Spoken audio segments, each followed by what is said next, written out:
This will be the first video I do for each region's team that qualified for Masters Madrid. In Pacific, that is PaperX and Gen G.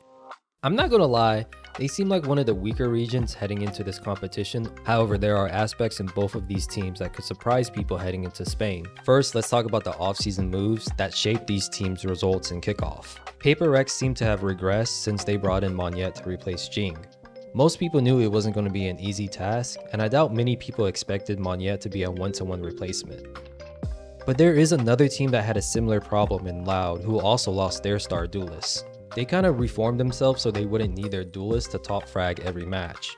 They went with a more team approach. The similarities between PaperX and Loud continue too, since both teams have flexible players who perform high on different classes and agents. And just like QCK, Monyet has struggled to bring in the same type of dominance he showed in his previous teams, but you can still see flashes of him doing great.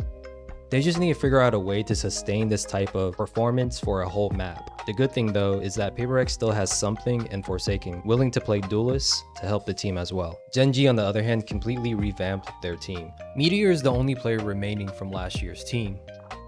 Only Lakia and their coach Solo were on the same team called D+ Esports in 2023. Munchkin has been their flex player, who has been tasked mainly with Viper and KO. Their main controller export is Charon, who has dabbled with Omen, Astra, Viper, and Brim. As you can tell by the agents I mentioned, they do not run the Viper Harbor combo on Breeze, where you would think it would be a good idea. But of course not every player is good with Harbor, it takes some time. They don't even do Omen and Viper, which is another common double controller setup on that map. Instead, they elect for Astra to be paired with Dr. Sabine on Breeze. Texture is their duelist, who was on Global Esports last year. He's been only playing Raze and Jet, which is also interesting since Yoru is becoming more and more a meta pick on certain maps. Meteor is their go-to sentinel, picking up Cypher and KJ duties. He did play Jet in the grand finals of Kickoff on Split, but it's your choice to decide how serious of a game that really was. And that brings us with Lakia again, who's their initiator.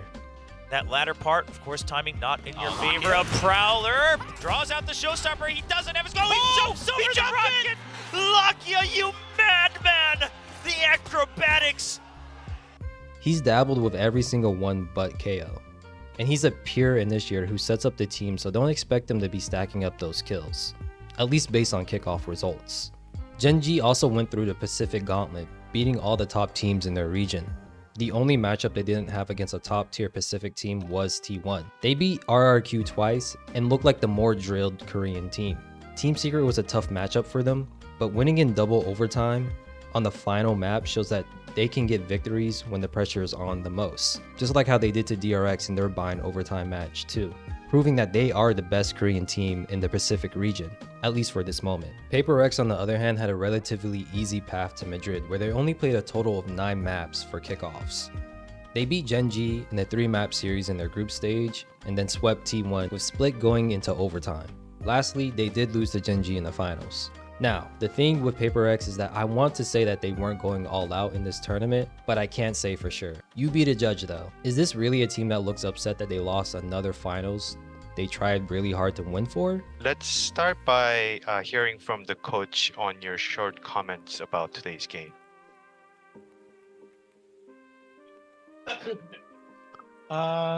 We tried our best and we have no regrets. As someone who's been rooting for PaperX since Tokyo, I honestly hope they were trying to hide strats for Madrid because they didn't look that dominant compared to other teams in different regions. I will give them credit for changing up their tactics and team comps versus how they ran them in champs. However, I think sometimes they can overcook with these strats. One of the strengths and weaknesses of PaperX is that you don't know what they will do. For example, in champs, they beat Evil Geniuses in the upper finals but lost to them in the grand finals. Ascent and Bind were played in both. PaperX changed their team comps while EG remained the same. PRX lost their initial matchup on Ascent, so they elected to swap their worst performer in Davai, who was on Sky, to KO. Shoot, you could say that they were ahead of the meta because of the Sky nerfs that came in. Nonetheless, it was a messy rematch, but they won.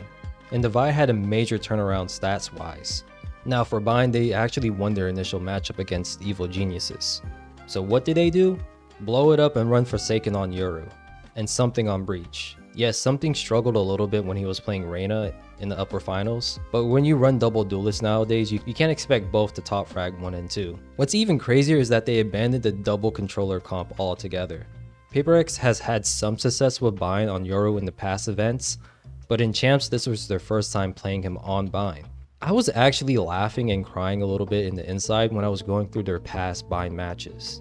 Mainly because the last time they played Yoru on Bind when competing in an official Tier 1 tournament was in Champs 2022 against Leviathan, and they lost that match too.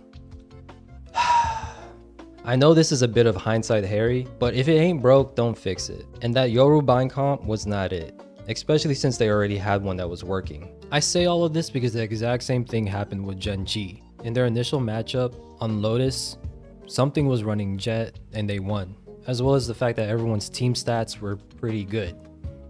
Fast forward to the grand finals, something is on Reyna, and they lose, while everyone else's team stats are kinda subpar. Or maybe they were in fact not taking this game seriously, or maybe in just 6 days, Gen G got that much better. We don't know. No one can really read PaperX or understand the things they do. That is their blessing and their curse. I do have to mention their no duelist unit on Sunset was pretty impressive, where something went crazy with Gecko and Forsaken was feasting on KO. It's just one of those things you have to accept with them. They live on these unique team comps and they die by them too. It can help them with one of their other apparent weaknesses, which is Monyet's Raise. It's 2024 and not having a solid Raise will be an uphill battle against teams that do have a good one. Split, Bind, and Sunset are maps that you can say are best for this agent. And I can see you getting away with Jet on Lotus, but most teams are choosing Raze on that map for a reason. Only 2 orgs have used Jet on Lotus during these kickoffs: PaperX and Nova Esports in China. So that's 4 out of the 7 maps being played competitively, where Raze is seen as the go-to pick for. However, PaperX's strength is similar to that of Loud, where they have players who can flex on different roles, agents, and still perform high. They just need to play into that without getting too crazy with it. But what do I know? No one can really figure out what PaperX is going to do next anyways. Gen G has a similar issue where I'm not the biggest believer in their Raze either. Don't get me wrong, Texture's Bind is pretty good, but on other maps, not so much. Lucky for them though, he's still good on Jet. Texture actually pushing all the way up onto mid. This could be very bad for PaperX as the spike drops. Spike down mid. 30 seconds Make some contacts here, does have his Great Crash available. It wants to challenge out again the Outlove Texture, but when it's 140 body shot damage and you have shield or half shield, it's just not gonna work. You're just feeding him the kills, and now he's got that ace. And Gen G is looking like a deep team where anyone can step up with either frags or clutches. Down against Gen G, PaperX have somewhat of an advantage here. Oh, still pushing through the smoke! Bujara with a double kill, triple kill, why don't you? Holding.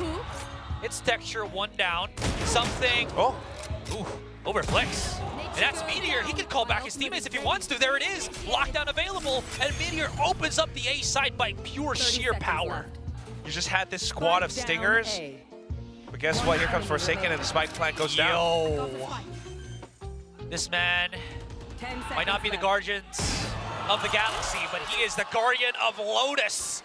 4 kills for Meteor. Looking at the finals of Pacific's kickoffs, you can see that Gen G did their due diligence and were prepared for their rematch against PaperX. Being able to anti-strat teams is huge, but paired with good aimers is a recipe for a deep run. They also seem quite disciplined too, by not biting on fakes too much either during this matchup.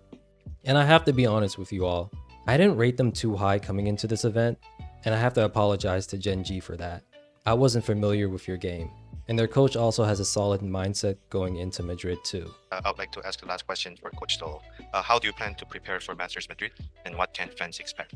우승까지 노려보도록 열심히 준비하겠습니다. So I think changes are necessary. I think changes will be inevitable, especially on maps that we've struggled on, whether that be new strats or a new comp or whatever. I think we'll have to make some changes going into Masters Madrid. And honestly, yeah, I'd like to shoot for the stars and try and win the championship there too. I know a lot of Pacific fans complain about how quick their kickoff tournament was, but this might actually benefit the team in the long run. Both PaperX and Gen G have an advantage of getting the most rest and prep time for Masters Madrid, the same time that they could use to work on their own comps and look at what the other top teams in Madrid are doing. Hopefully PaperX can figure out a way to help Monyet sustain his top level of play and Gen G live up to their coach's comments of implementing changes. The official format hasn't dropped yet, but it was mentioned that it will be similar to a Swiss-style tournament. If Pacific wants to lift their first international trophy, both these teams will need to use this advantage to do so. Let me know down below the chances you have for both Gen G and Paper Rex in Madrid.